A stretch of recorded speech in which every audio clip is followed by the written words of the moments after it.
Hello and welcome to another episode of the djproject Criterion Collection. And here we'll talk about Spine 309, Ugetsu, directed by Kenji Mizoguchi, 1953. In an earlier instance, I made this very oversimplified, but more to make a point about Japanese cinema in the West, is that you can basically divide Japanese cinema lovers into two major camps, or you can ask them this kind of divider question: either you like Kurosawa or you like Ozu. But obviously, when you get into Japanese cinema, it's much more complicated than that. There are plenty of directors, and in fact, certainly, I think for the West, Japanese cinema has three masters. There's Kurosawa and Ozu, of course, but there's also Kenji Mizoguchi. And in fact, this film and 3 years earlier, Rashomon, were the films that helped popularize Japanese cinema in the West. Although what's interesting in the case of Mizoguchi, whereas Kurosawa was fairly new in his career, he started in the 40s as far as making films, so he was fairly young in his career. This is someone who was very late in his career. In fact, Mizoguchi would die 3 years after Ugetsu. And in fact, represents a different period for him. Mizoguchi, in a nutshell, he started making films in the 1920s, and most of his films are now lost, just due to the nature of inadequate archiving, the fact that it was shot on nitrate stock, and all kinds of other stuff. A lot of his films were very lost, or are now considered lost. And a lot of his earlier films are fairly, like, there's some recreations of German expressionist films. I mean, they were just kind of stock. He never even considered himself as a serious film director until 1936, and I think that's with the story The Last Chrysanthemums. But at around that time, but before World War II really got into full swing in Japan, he was known for a kind of social realism, and for him there were social issues that were of grave importance, and many of them were stemmed from personal experience. In fact, growing up, he had his sister sold, I believe and I want to say his mother too, but certainly his sister was sold as a geisha, and was put in, and that left a big impression on him. And one of the characteristics of his cinema is there's a lot of emphasis placed on women, and women being the ciphers of suffering, the harbinger, and also the harbingers of wisdom. And this especially comes through in Ugetsu.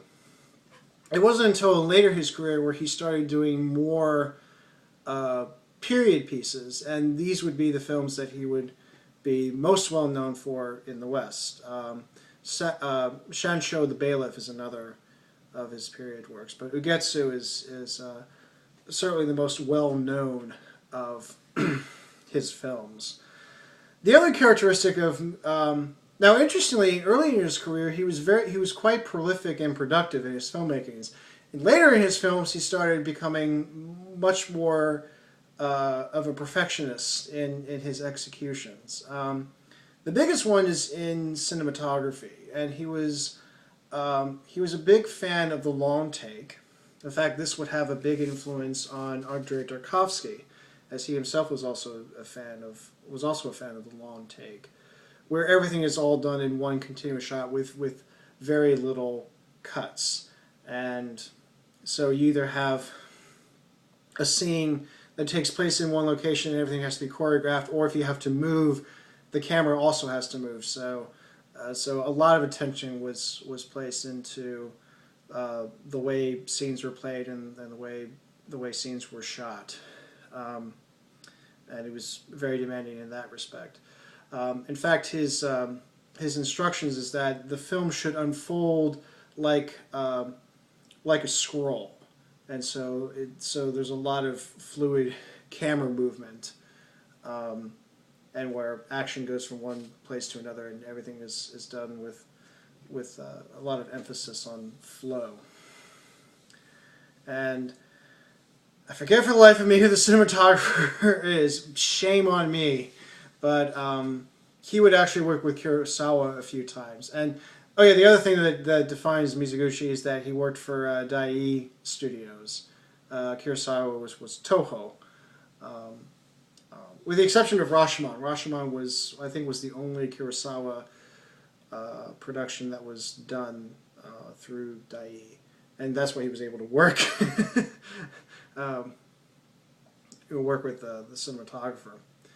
But at any rate, so and the other aspect of Mizoguchi, particularly with his later period pieces, was his attention to detail and having the costumes and the sets and everything reflect a historical period, and so the costumes and sets were actually quite expensive, and actually Ugetsu was a film where he had a fairly large budget, and also he had complete control.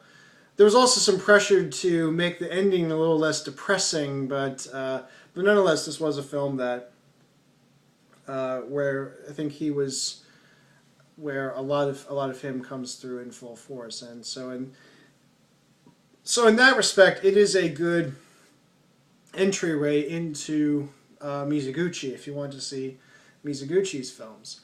Anyways, so the film itself, I haven't really gotten into. The film is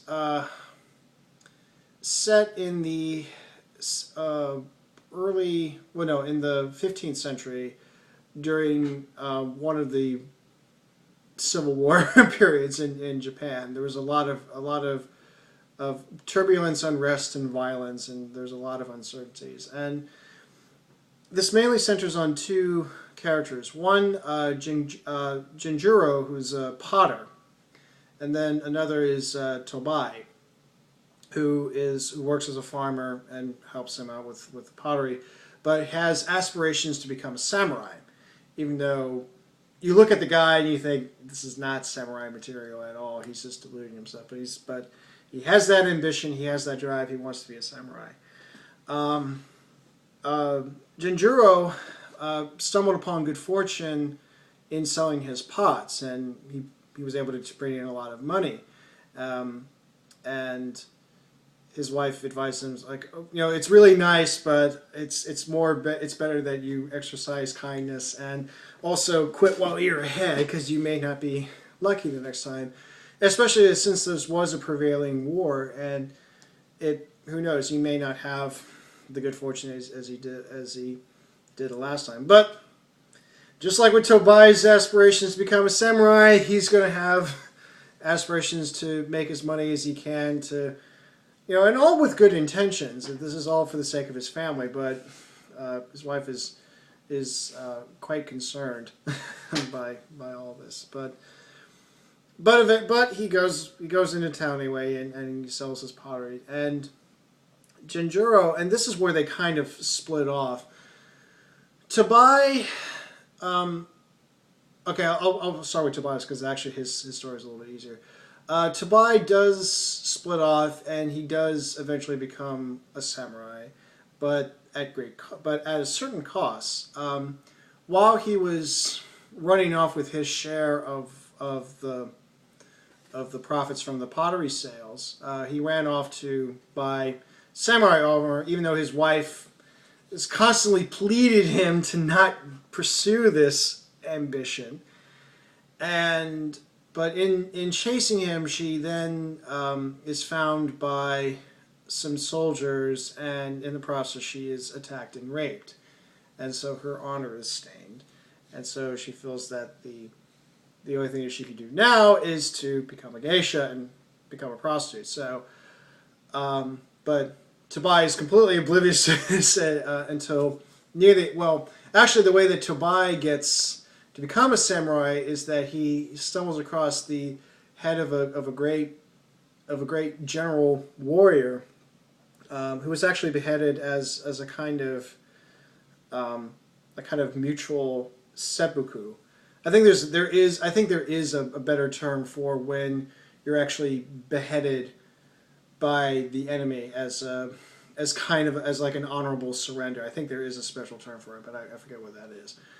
I don't know if it's there anyways. But anyway, so he gets this head and he presents it to the other side and he says like, look at what I've killed this great man, and he ends up getting what he wants. He becomes a samurai, and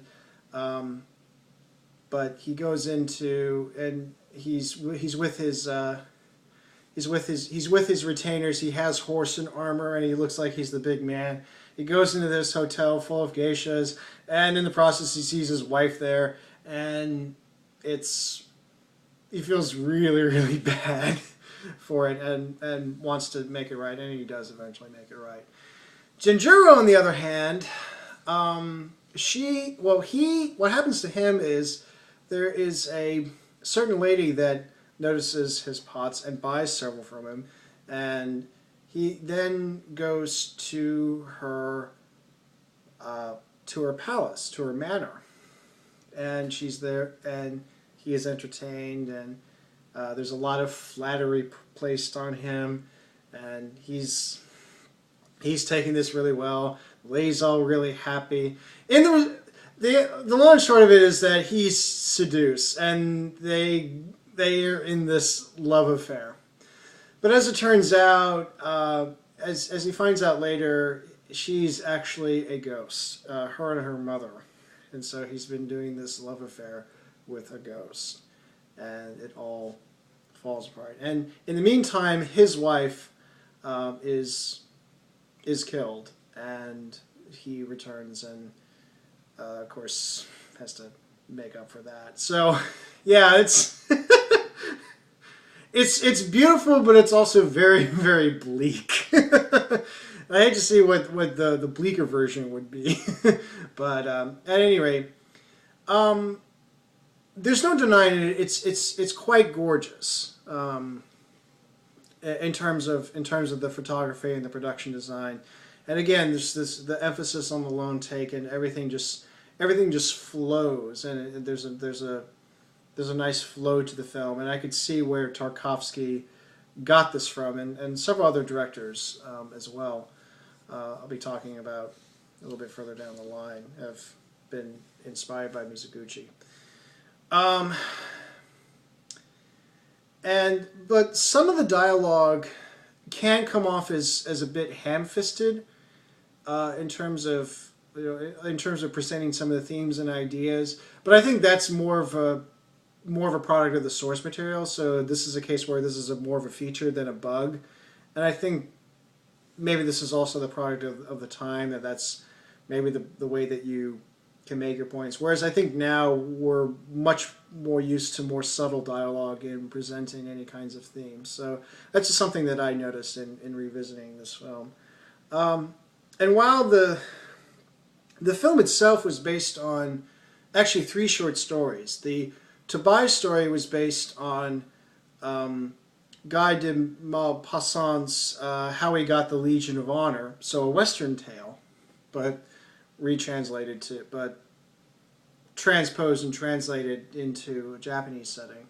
And then Genjuro Stories is a combination of 2 tales found from Akinari Ueda's Tales of Moonlight and Rain. In fact, that's where the title comes from. The book of fables is Tales of Moonlight and Rain, translated to Japanese, is Ugetsu Monogatari.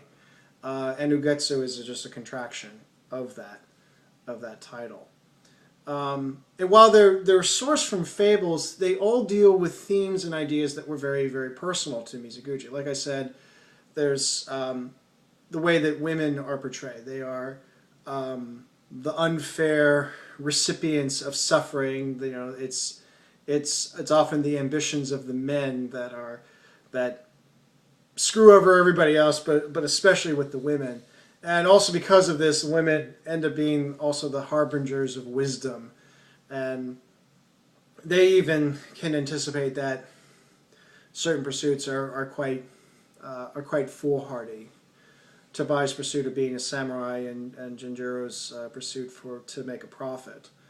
And in that sense, the whole pursuit of life can lead to more suffering. It's a very Buddhist idea. And I'm not entirely sure if that was a product of Mizoguchi. This would be another example of you could argue that this is a spiritual film without intending it to be so. And I don't think that Mizoguchi was a practicing Buddhist, much in the way that Ozu was. But I wouldn't doubt that informed that some kind of upbringing or some kind of exposure played a role, but probably in a minor one.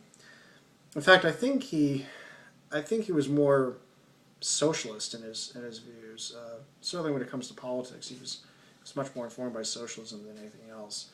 But at any rate, and then also war leading to more suffering. That what good is war? And even though he has this particular setting, from the fables in the early 15th century, it was also a way of making a comment of what was happening in the 20th century. The pursuit of war and the pursuit of certain ambitions, and then the cost that leads. So there are some historical parallels between what was happening in the 15th century in Japan and what happened in Japan in the 20th century. So it's so while it's not an original story, it certainly I think it's fair to say that it does bear some marks of auteur filmmaking, where it is from a filmmaker that